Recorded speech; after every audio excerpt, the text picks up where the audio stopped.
Everyone here in chambers and those that are watching at home, I really appreciate everyone taking the time for us to hold our 2018 utility rate adjustment public hearing. Before we begin tonight, I do want to recognize Council Member Jiza Page, who's joining us, and also thank everyone from the department and the board for their preparation for tonight's hearing.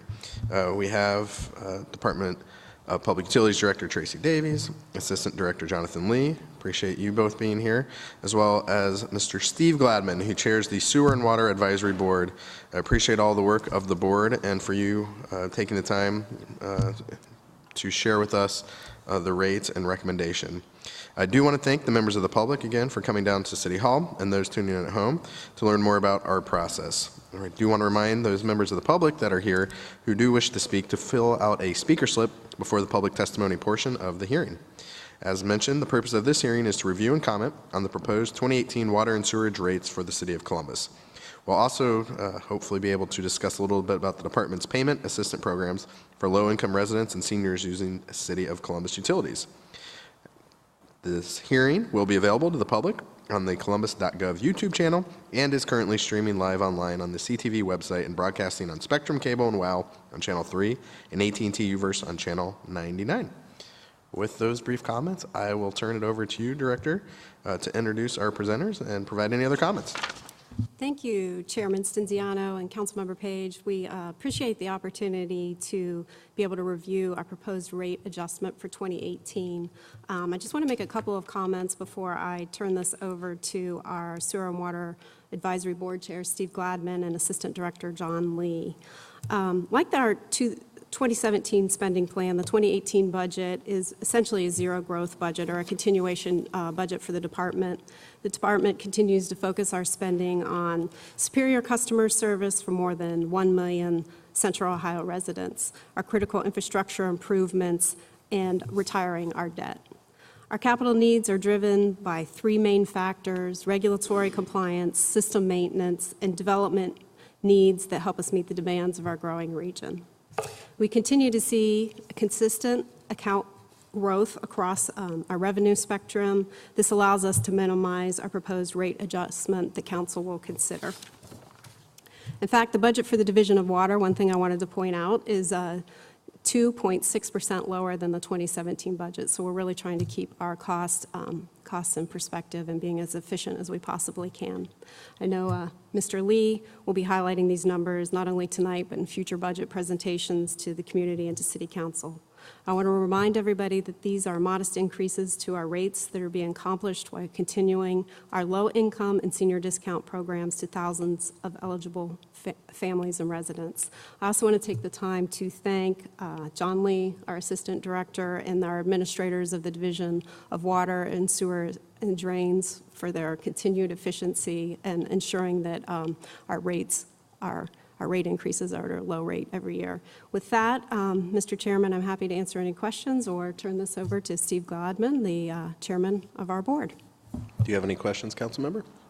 We'll turn it over to the board chair. Thank you, Chairman. Thank you, Chairman Stinziano, Councilmember Page. With your permission, I'd like to read a letter that I sent on behalf of the advisory board that was addressed to you and President Klein and CC to the appropriate members of council and administration. As stated earlier, my name is Steve Gladman. I represent suburban communities on the Sewer and Water Advisory Board, and I currently serve as the chair of that board.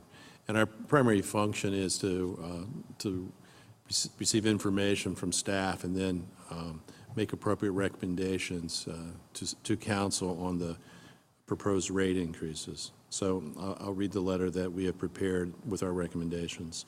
Members of the Sewer and Water Advisory Board met with representatives of the Department of Public Utilities 4 times in 2017 to review and discuss the operations and project planning activities of the water, sewer, and stormwater enterprises. At our October 4th meeting, we reviewed proposed water, sanitary sewer, and storm rates, and the board approved the following rate recommendations to be effective January 1, 2018. For fiscal year 2018, the board recommends an increase in sanitary sewer rates of 2%, water rates of 1%, and stormwater rates of 1%. When considered together, the impact for the billing on an average residential customer within the city of Columbus is 1.53%.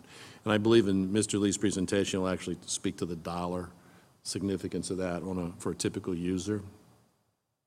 Over the past few years, the board has not raised the extra strength charges per recommendations of our rate study. The board recommends no additional increases in the 2018 to these charges. The board recommends continuing the surcharge within the sanitary sewer rates known as Clean River Fee to support payment of expenses related to construction of projects mandated by the consent orders and then entered into to eliminate combined sewer and sanitary sewer overflows. This charge is based on measured impervious surfaces. The equivalent residential unit equals 2,000 square feet of impervious surface area, and each residential customer, both inside the city and outside, is billed one ERU per month. Commercial and industrial customers are charged based on the actually measured impervious area. The board also recommends continuing the low-income discount for water and sanitary sewer commodity charges at 20%. Low-income customers are defined as being 150% of the federal poverty level or qualifying for a state low-income program. The Department of Public Utilities is continuing its outreach efforts to identify customers that have not taken advantage of the low-income program. We have a pretty lengthy discussion each year about this program, ways that we could maximize it or improve it, and we get updates from the department about their activities as far as outreach. Lastly, the board recommends no increase for sewer and water capacity charges for 2018. The board feels that the rate adjustments are fair and equitable and are necessary to provide the funding to support the day-to-day operation of the division, as well as continuing to support a critical and sizable capital improvement program within the Department of Public Utilities. As always, the board will work with the public utility staff to ensure that future rates increases are minimized to the extent possible. If you have any questions, I'll be glad to answer them. Councilwoman Page. Thank you, Chair Stinziano. Mr. Gladman, I don't know if this is appropriate for you or anyone else. Could you just talk briefly about the low-income reduction or program and how it applies in a multifamily residential dwelling unit? I could reply, but it'd be more appropriate if Mr. Lee probably replied. Thank you, Councilmember Page. We do offer low-income assistance for multifamily. We usually go through the landlord, unless the individual apartments per se are actually metered. So we do offer that opportunity. Those residents that are in multifamilies can hop on our website, fill an application, and talk to their landlord possibly. Thank you. So I'll save my questions for Mr. Lee, if that's okay, Chairman Gladman, and with that, we'll have Mr. Lee do his presentation. Thank you, Councilmember Stinziano, for the opportunity to present the 2018 utility rates. Tonight, I do have a PowerPoint presentation before you, and in summary, I will discuss the rates just for water, sewer, and storm. We do have a division of power, which we will not be discussing the rates tonight. That is not of the purview of the Sewer Water Advisory Board. Again, I'll talk about a little bit more detail on the assistance programs and the overall bill impact and kind of a bill comparison of some of our regional utilities and some of the things that go into our rate increases, what we think about whenever we're doing our modeling and coming up with the actual increase. So the first slide is just a summary of the overall aggregate increase to residential customers. And when you combine the 1% for water, 2 for sewer, and 1 for storm, you're looking at about 1.53%, as Chairman Glavin said. Boil that down into some dollars, you're looking at, if it's a quarterly bill, which most residential customers are, you're looking at around $4.22 of an increase per quarter. Times 4 for the year, you're looking at about $16.88. Last year, just for reference, our overall aggregate was about 2.9, so it went from 2.9 down to 6.53. Next slide. The rates, the recommendation for the rates were recommended by the board on October 4th, and as Chair Gladman said, there was no increase in capacity fees. Those are fees that are charged to developers to and residents to tap into our water and sewer system. And again, no increase in extra strength charges. Our rate structure is defined in the Columbus City Code, and essentially it's across the board increases. So of all those rates defined, you just multiply it by the percentage that we're recommending. The rates would be effective January 1st, 2018. And so just to give you a little idea of what the amount of revenue that would be generated from those, water is about $1.5 million, sewer about $3.6 million, and storm $346,000. So that's how much additional revenue we would get on top of our base sales.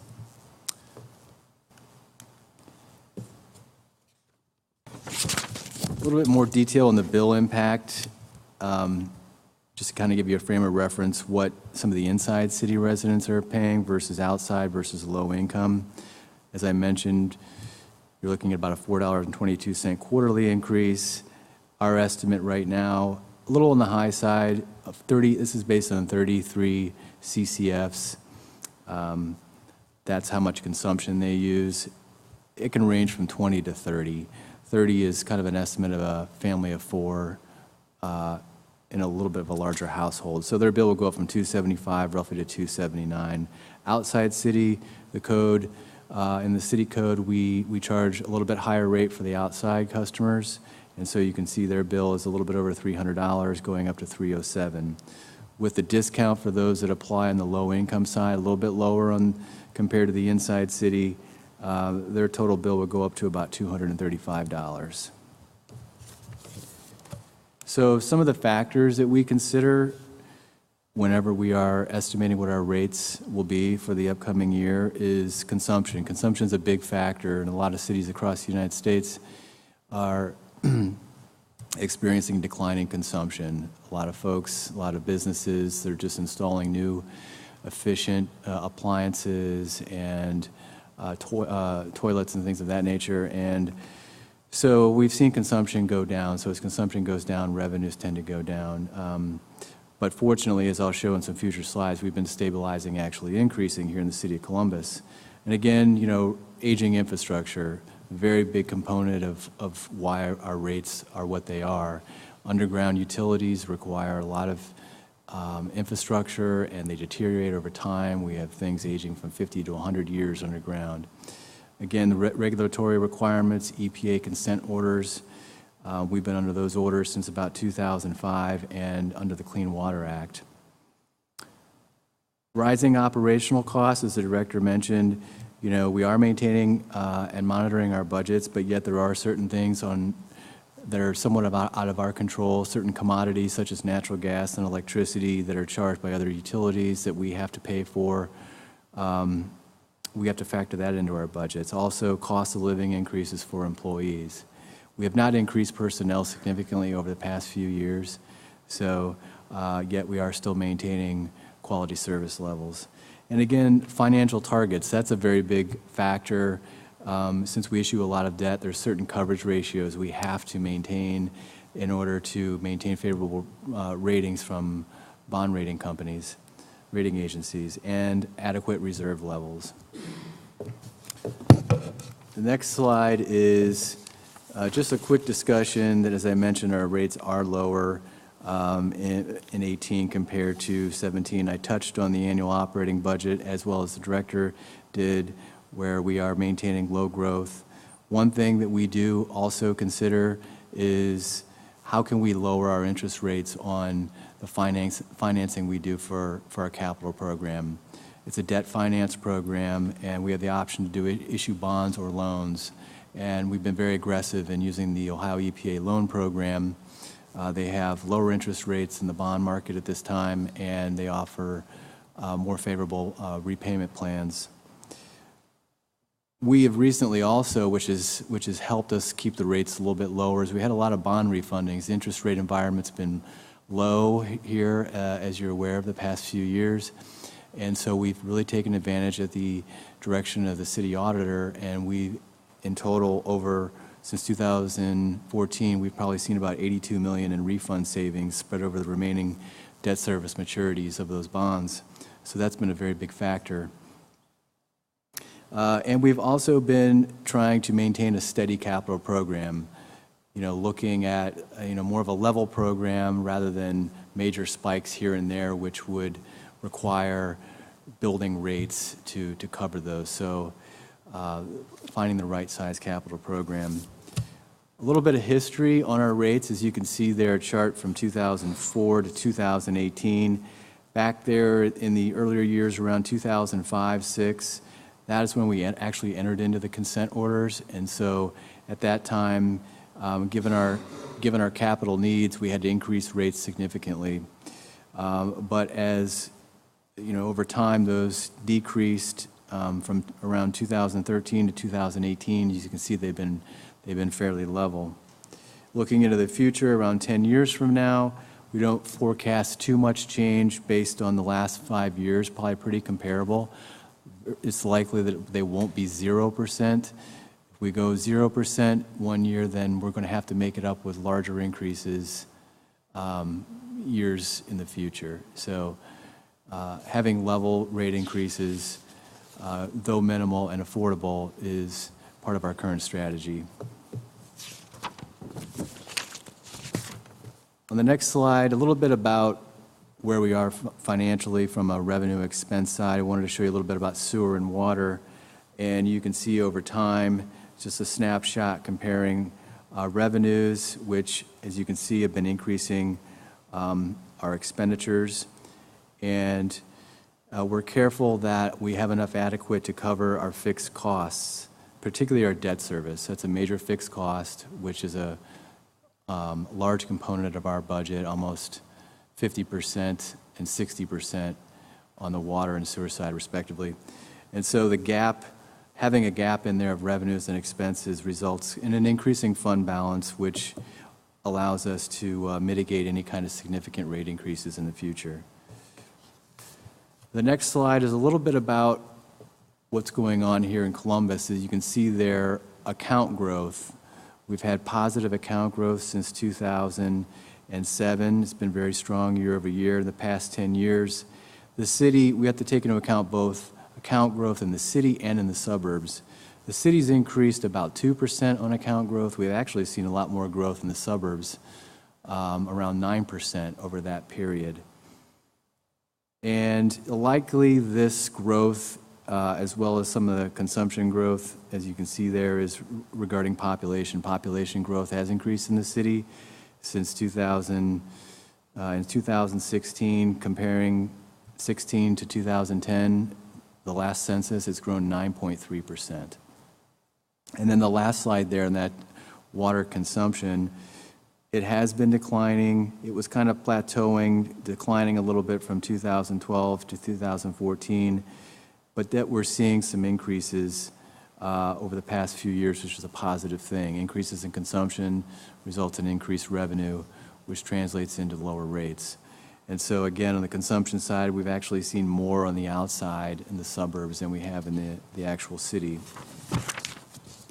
A little bit of a comparison on the next slide of our residential bill, looking at some of our regional partners, utility partners. As you can see, what we have there is a bar graph of water and sewer, so showing what their estimated quarterly bill is. All of them are above $250, close to $300, particularly for Cleveland and Cincinnati. Columbus there is the third one down. We are farther along in our consent orders, so it's probably why we have less on the sewer side than you see there with Cleveland and Cincinnati, which are very heavy on the sewer. A little bit about our low-income and senior discount program, probably some more detail. Just, the 20% discount applies to the water and sewer commodity charge. Our bill is broken up by basically a flat service fee, which covers billing and metering and fixed costs, and then you've got a usage fee. So it's 20% on their actual usage that's coming out the tap. So those that would be eligible are typical, they would have to meet certain income levels, 100% of the poverty level, and typically if they qualify for some of the items listed there for Medicaid, food stamps, and home energy assistance, they would likely qualify for the discount. Seniors also have the option, if you're 60 and older and you are below certain poverty levels, you can qualify for a water and sewer commodity discount and a service charge. Basically, both of them are waived and discounted. So some of our outreach efforts, as Chairman said, you know, we have a lot of information on our website that we encourage customers to go and visit. And we often insert flyers in our bills related to just updates on our programs, any changes to our programs, and, you know, other bill reduction efforts that we have in place. And information on is basically, you know, what can they do? Can they go out, check their meters? They can take their own readings. They can, you know, look for any kind of errors and contact us. We've got information on how folks can fix leaks. That's often a common problem where they're consuming more than they really use just because of a leak situation. It could be on their property or it could be something inside the house. And we also encourage investing in rain barrels, of course, and doing some mulching and things like that to save on water use. A couple graphs here upcoming on the low-income discount. Total accounts on the low income they've been fairly flat, you know, for the years, as you can see there, and a little bit of a decline here of late. The reasons for the decline, not so sure, but, you know, as I mentioned, the local economy, our unemployment rate is pretty low compared to the actual state of Ohio and the United States. So that could be a contributing factor to the reasons why we don't have as many applicants. But it's not hugely significant, but it's good to see still steady applications coming in. On the senior side, it's a little different. We've got some more growth in there. Again, more population growth, possibly, you know, older population in the area as well. So, and finally, my last slide is, you know, as I talked about the debt service as a major component, the debt service, when I say that, basically funds those capital projects that are of critical importance to the utility and to the residents of the city of Columbus. We have in there some major water plant projects. You know, if you think about debt service and rate increases, we have to increase rates and maintain rate levels to service debt that we issued several years back. The payment stream on that debt is over several years, 20 years initially, but we often pay those off earlier, but still we're paying for debt for projects we issued a few years ago. So Blueprint Columbus, you're aware of that program, I'm sure. Rate increases are supporting anywhere from 80 to 100 million annually for that program. We'll continue our aggressive water line and sewer line rehabilitation programs. On the water line side, we're investing $30 million annually, roughly, on replacing water lines that are aging and leaking. Stormwater as well. We're ramping up our stormwater program, and even though we're not ramping up rates significantly on storm, we are supporting more projects in 2018, roughly around 15 million in new projects there. And again, the rate increases and also support those projects that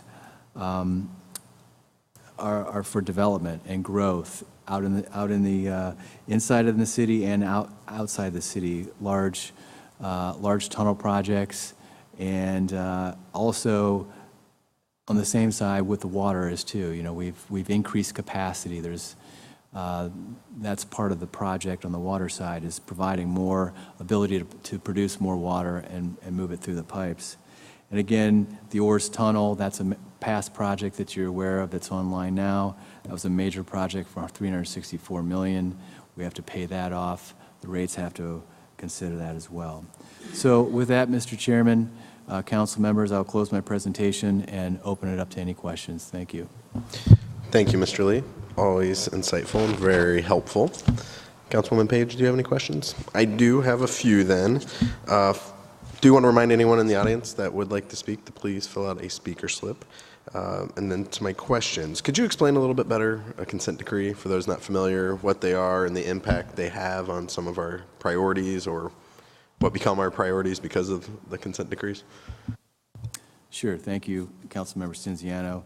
Our consent decree is basically an order from the state of Ohio. It was a state order, not a federal order. Some jurisdictions are under a federal order, basically to mitigate combined sewer overflows, which are largely in the downtown area, the older areas, plus the sanitary sewer overflows. So we were charged with mitigating all of those, essentially to increase water quality.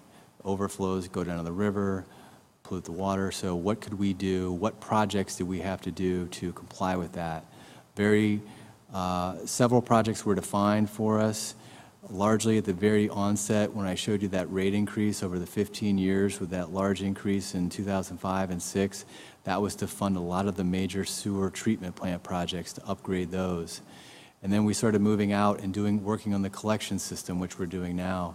And then we went to the EPA after so long, and we said we've got some proposed changes to our program, which we suggested blueprint targeting this inflow and infiltration at the source, which means going into neighborhoods and actually upgrading the infrastructure there, rather than increasing rates, which was very expensive to generate and build all these major tunnels. So we looked at all that, and we got approval from the EPA to move forward, and that program should continue for another 20 years. Appreciate that explanation. The next few questions are actually ones that I've received out and about in our neighborhoods. This one came up again, and the question was why, when we pass these bond issues, like we did a couple years ago, does that not prevent us from having to raise rates or have this discussion? Chairman Stinziano, whenever we go to the public and we ask for the public to approve bond issuances, we're asking them, we're showing them how much we need. Say, for instance, we say we need $350 million in authority, bonding authority, to issue debt. Not that we're going to issue all that debt in the next year, but we may issue $60 million one year, we may issue 100. We'll draw down that authority. So we're asking the voters to approve that, to allow us to do those projects again to comply with the consent decree. The rate increases are necessary to fund that debt service, say for that $60 million or that $100 million that we issue each one of those years. So we'll draw that authority down typically in around 5 years, and then we got to go back to the bond, to the citizens. I appreciate the explanation. The next one, which I think you've heard and addressed a little bit, why the difference for rates between Columbus residents and other individuals that take advantage of the services? Councilmember Stinziano, that's a great question. And our rates, which I didn't really touch on, but with the public utilities across the country, it's pretty standard practice for utilities to engage in a cost of service study. We do that. We're actually under a cost of service study right now. Our last one was done around 2015. What that cost of service does is takes a lot of information and tells you what it costs to serve various customers, including outside and inside city residents. So it's a very in-depth study, and the study does indicate that the cost of serving outside city residents on the sewer side is approximately 1.2 times the cost of serving inside customers. You got to think that there's a lot of infrastructure, there's a lot of growth out in those outside communities. As I mentioned, account growth is increasing, consumption is increasing. They're driving the suburbs, just due to the growth, the nature of it, they're driving a lot of the need for our infrastructure upgrades. On the water side, the cost of service study does indicate that outside customers, it costs about 1.3 to 1.6 times serving inside city customers. Once again, we have to pump water up to those customers. We have to treat the additional flow and provide pressure and capacity for those customers. So we are right in target right now, and our code does reflect those multipliers. Then my final question, which I know I've asked, but then also I'll add a little bit, are these the lowest possible rates that we could be pursuing, and what could we share with the public or the users in terms of projections for the future? I know you mentioned kind of what the department's intent has been and kind of getting away from the chart you showed of having huge spikes. One's pretty low, and I concede that, but just curious if this is as low as we could do, and then also what we would expect potentially in the future. Thank you, Chair Stinziano. We believe that these rates are responsible and reasonable.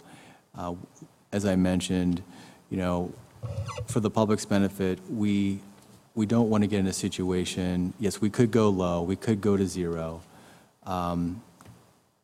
but right now, the indicators are showing that that's probably not the best course of action. We try to keep things somewhat close to inflation, and as with other bills, things increase over time. We have fixed costs, and we do our best to keep rates as low as possible. Long term, I think we have a very good program in place. We're monitoring these things very closely. Projections, we do a 10-year projection. We look at those every quarter and share those with the board. And based on our level capital program, we don't anticipate things on aggregate getting much above 4.5% to 5%. So, and it could be possibly lower. We evaluate that annually. So. We don't want to make any projections at this point that we're going to have 0%. I appreciate the explanation. Councilwoman Page, any final questions? I have not received any speaker slips, so I will then move on to the closing remarks. I really do appreciate everyone taking the time to attend and those watching at home. Also want to thank the Department of Public Utilities, Chairman Gladman, the board members of the Sewer and Water Advisory Board, and also the members of the staff for the organization and for today's hearing. I think both Councilwoman Page and I found the information to be very helpful as we talk to our colleagues about the ordinances moving forward. I do encourage those looking for more information to visit the Department of Public Utilities website at www.columbus.gov/utilities or call 614-645-8276. You always can also call my office at 614-645-8084 or email me at mstinziano@columbus.gov. As currently standing, and the expectation is that Ordinance 2728-2017 enacting the new water rates, Ordinance 2768-2017, which enacts new sanitary sewer service rates, and Ordinance 2769-2017 enacting new stormwater fee rates will appear for passage at the next council meeting, which will be Monday, November 20th, beginning at 5 p.m. Appreciate everyone's participation. At this time, we will conclude and adjourn. Thank you.